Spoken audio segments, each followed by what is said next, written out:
Julio, este año se desmanteló uno de los barrios más peligrosos de Bogotá y es el Bronx.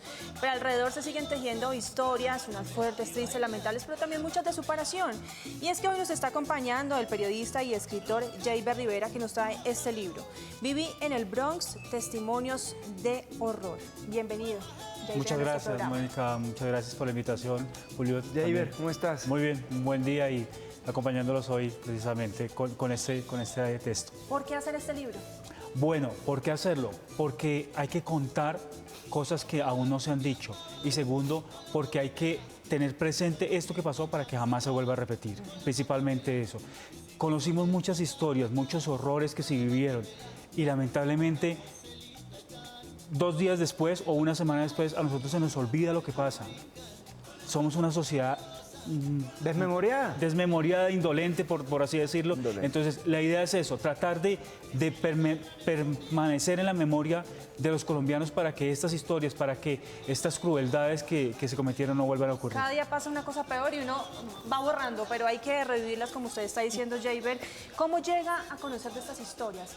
¿Las ve desde los textos, desde los diarios, desde la información que se ve en internet o como periodista se interna en este espacio? Las dos cosas. Inicialmente, yo llevo varios años trabajando, investigando sobre temas sociales en la ciudad. Y siempre me ha interesado trabajar ese tipo de temas. Yo he trabajado con algunas instituciones que hacen trabajo con farmacodependencia desde hace algunos años y he conocido muchas historias, de pronto no tan escabrosas y tan fuertes como las que se tratan en este libro o como las que ocurrieron precisamente en el Bronx, pero sí historias de vida, historias de personas que han tenido problemas desde las drogas con esta enfermedad, porque es una enfermedad tipificada así. Y a raíz del desmantelamiento y de la estocada final que se dio a este sector en Bogotá, con la editorial decidimos, con Ediciones Gaviota, que es la editorial que saca este libro, decidimos hacer como una investigación más allá, conocer un poquito pero de estas historias, de lo que pasó, pero también de las personas, de quiénes son, de por qué cayeron en estas garras de las drogas. Y empezamos a hacer la investigación, a buscar a estas personas. Yo he estado, digamos que en el sector aledaño y todo lo contiguo al Bronx desde hace muchos años, haciendo trabajo, investigación sobre población, sobre este tipo de población. Y ahí empezamos todo el proceso, ahí empieza todo el proceso, pero no quisimos contar solamente las historias de cada una de las personas, sino también contar por qué llegó a convertirse el Bronx lo que finalmente fue. ¿Fue el Bronx así, no, es que aquí en el capítulo 2 precisamente dice historia de la calle más peligrosa de Bogotá. Exactamente. Porque creo que era un buen sector. Claro, en los años 40 fue un sector donde vivió la alta clase de sociedad bogotana, exalcaldes de la ciudad vivieron ahí, pero a raíz del Bogotazo, de todos esos temas que ocurrieron en la ciudad, muchos se fueron y dejaron sus casas abandonadas. Empezaron a irse hacia otros sectores de la ciudad y las casas quedaron abandonadas. Luego se instala en el sector como una especie de terminal de transporte donde llegaban los buses intermunicipales y empezaron a aparecer pequeños hoteles. Y con ello la migración de personas de diferentes sectores del país. Y estos pequeños hoteles dio paso también al tráfico de estupefacientes, a la prostitución. Habían unos piperos en el sector que vendían un aguardiente que se llamaba pipo y por eso precisamente se le denominó piperos.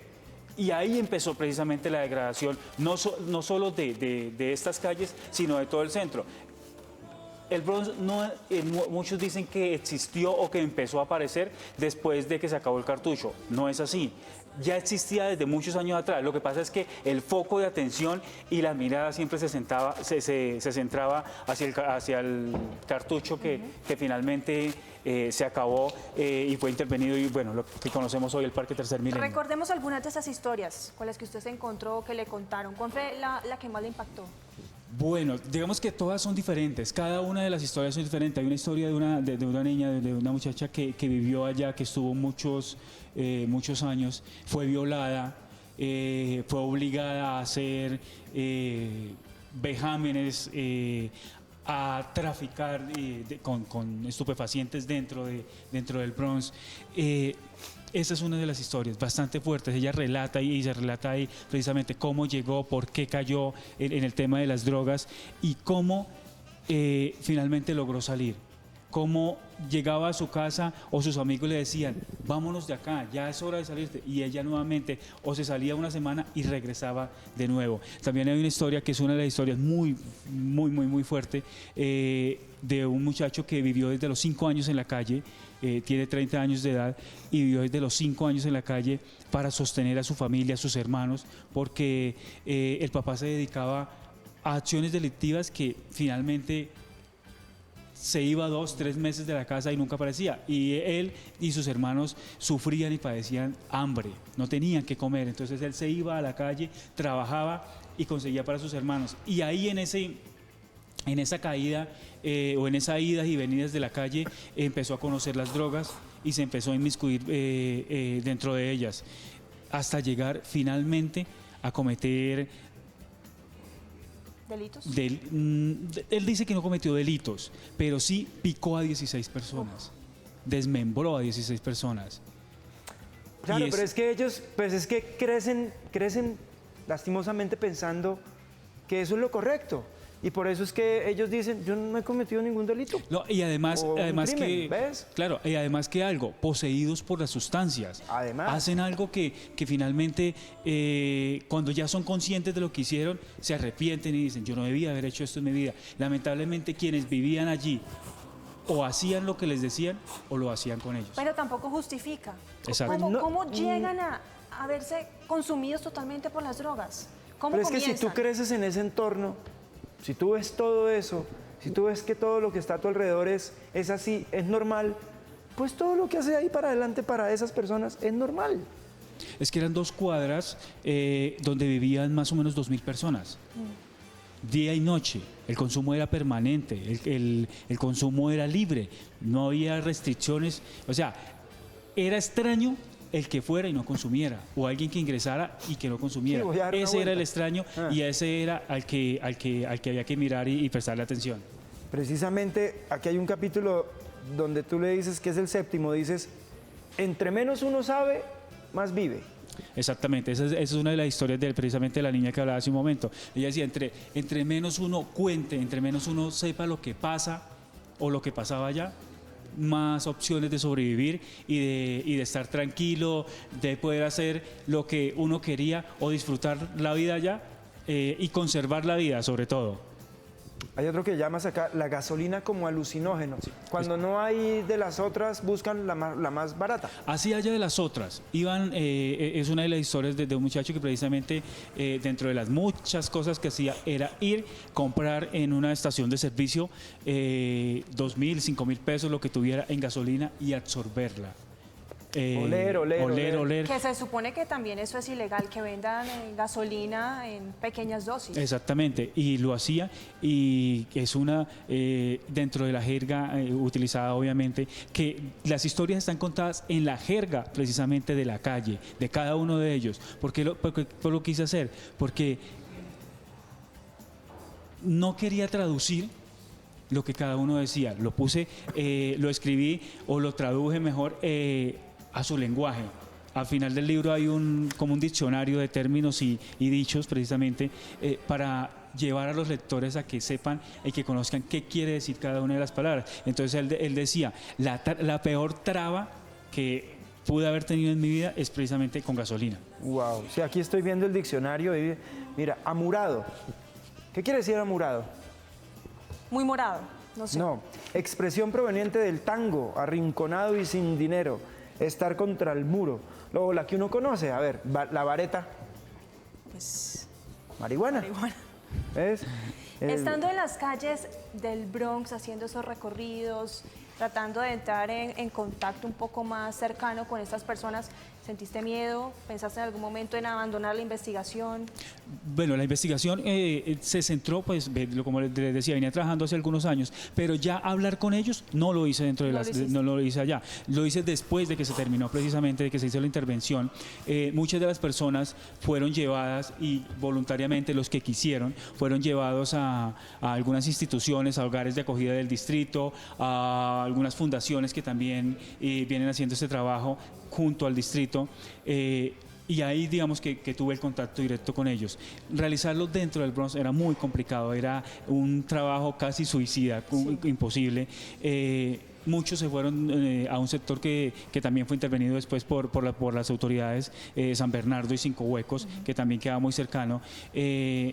Pero hablar con ellos ya afuera, con la tranquilidad, ya en sobriedad, que recordaran realmente lo que hicieron, porque una persona bajo los efectos de algún tipo de alucinógeno, incluso del alcohol, uno no sabe finalmente qué va a decir, si lo que está diciendo es real. O es parte de su imaginación. Claro, exactamente, o es algo de delirio, uno no sabe finalmente, pero ya en sobriedad, después de un mes, 20 días de estar en sobriedad, ya hay como la tranquilidad y como la conciencia de saber realmente lo que hicieron y lo que el mensaje que quieren llevar a la sociedad, que nadie vuelva a repetir esta historia. Aquí me estoy enterando de algo, no sabía.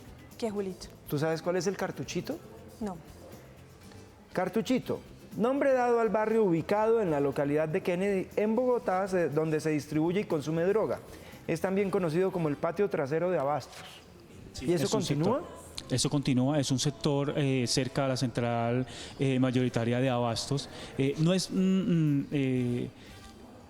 hacia el lado sí, o sea, cercano a Abastos, hay un sector que es denominado hace muchos años como Cartuchito. ¿Por qué lo llamaban Cartuchito? Porque era como una réplica del cartucho que quedó en el centro. Y muchas personas que vivían ahí, hay una de las historias de una de las personas que vivía en el Cartuchito, finalmente se fue al Bronx porque decía que la droga ya era de mejor calidad y más económica.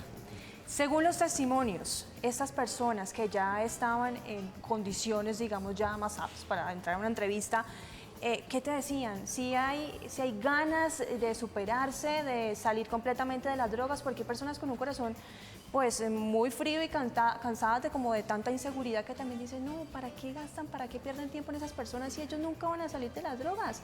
Métalos a un hueco y quémelos. Yo me perdoné por lo que acabo de decir, pero hay personas que dicen, que son tan extremistas, que dicen, eso no tiene solución. Lamentablemente es cierto lo que tú dices, Mónica. Uno se encuentra con esas expresiones. A veces uno en el transporte encuentra ese tipo de expresiones, ese tipo de percepciones.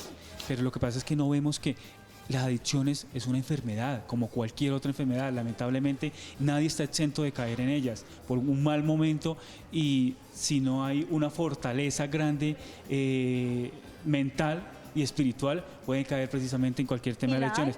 Claro, por supuesto, pero la mayoría de las historias que uno se encuentra de personas que quieren ayuda y que buscan la ayuda es porque quieren salir, porque están cansados de esa vida, porque ya llevan muchos años, 10, 15, 18, 20 años en las calles, literalmente viviendo en las calles, consumiendo las sobras, la basura, lo que queda en las calles, y quieren salir, ya no quieren más, quieren recuperar su vida. Por ellos, por su familia, por sus hijos. Muchos tienen hijos que han concebido estando en las calles, otros los han concebido antes de ingresar a las calles, y su familia está ahí. Y a veces uno se encuentra en estas historias que la mayoría son familias disfuncionales, que ha habido problemas de raíz, desde niñez ha empezado precisamente el problema. Por eso la familia es un factor fundamental. El amor de familia, el amor de hogar, el amor de los padres hacia los hijos y viceversa, entre los hermanos. Ese amor y la unión familiar es lo principal para evitar que se caigan las drogas. Hay una de las drogas, yo digo que es la más complicada y la más difícil de tratar, porque es legal, el alcohol. El alcohol es legal. Lo consigue uno en cualquier tienda de la esquina a cualquier hora del día. Bueno, después de las 10 de la mañana ahora con nuevas leyes que salieron hace algunos años, pero igual es legal y se puede tener en la casa y nadie dice nada. Y es una de las drogas más fuertes, es uno de los productos, por decirlo así, que impacta más en la sociedad y que cada día vemos las riñas, las peleas en los hogares, las separaciones. ¿Por qué? Por el problema del alcohol. Porque es que no es un trago, dos, sino 3, 4, 5, 6, y hay uno, llega un momento en que ¡buf! se perdió la cuenta y se fue toda la noche y dele, y dele, y dele. Pero lo que dices de la familia sí es realmente importante. Yo por ejemplo, tuve un familiar, un par de veces me lo encontré caminando en Bogotá porque consumía bazuco. Pero ya hoy la familia lo recogió, él regresó también, porque a veces es que no quieren sencillamente regresar. Es cierto. Y no hay nadie que los pueda obligar. La sentencia. Mira, Las 2 veces que me encontré a mi primo, él está muy bien ahora, gracias a Dios. Las 2 veces que me lo encontré en la calle, de frente, absolutamente indigente, yo lo invitaba a comer, hablaba con él un rato y simplemente me despedía y le decía, tú ya sabes dónde estamos. Ahora, ¿la sociedad está preparada para aceptar nuevamente a estas personas? Esa es la gran pregunta. Cuando uno habla de estos procesos de reinserción, digamos, en temas de conflicto, porque ese es un tema de conflicto dentro de la ciudad, Sí. es un tema de conflicto. Entonces, la bienvenida a estas personas es lo que uno dice. ¿Qué va a pasar con ellos cuando terminen sus procesos de resocialización y sus procesos de desintoxicación en cada una de las instituciones? Hay proyectos productivos preparados por los gobiernos, por la alcaldía, en este caso en Bogotá.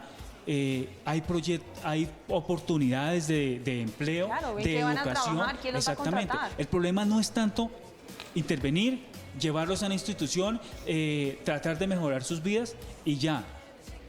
La verdadera problemática o el verdadero problema y la verdadera apuesta viene ahora. Ya van 6 meses de haber hecho esta intervención. Sí. Muchos están a punto de terminar procesos de resocialización en las instituciones y de salir, de enfrentarse nuevamente a la calle, de volver a quizás encontrarse con sus anteriores amigos o compañeros con quienes estuvieron y que les vuelvan a ofrecer una dosis de bazuco, de marihuana, de cocaína, de alcohol. Es saber si están preparados, si tienen las verdaderas y suficientes raíces para enfrentarse a la sociedad y para enfrentar nuevamente un problema, porque los problemas los vivimos a diario, todos los tenemos y a diario vivimos un problema. Es saber si ese problema que quizás vuelvan a tener los va a llevar nuevamente a caer en las garras de las drogas o decir, no la vuelvo a probar y empiezo mi camino realmente en sobriedad con mi familia. Jaber, pues tienes este libro en el cual te deseamos muchísima suerte. Supongo que Gracias. ya está en las principales librerías del Llega país. el fin de semana, ¿Este fin de semana ya están las principales librerías Ajá. en Bogotá y la próxima semana va a estar en todas las librerías, ya en todas las librerías a nivel nacional. Y tú tienes un material de video donde hablas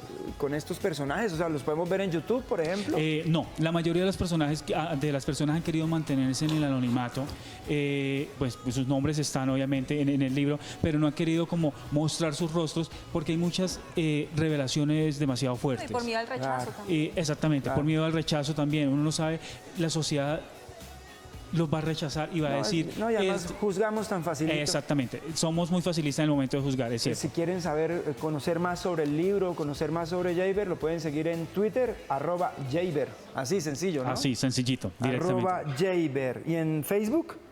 Jaber Rivera Díaz, es mi nombre completo, así estoy en Facebook, ahí en las redes sociales igual estamos pendientes dando toda la información del libro. Pues Jaber, muchísimas gracias y recuerden, desde el próximo fin de semana ya van a encontrar Viví en el Bronx, testimonios del horror.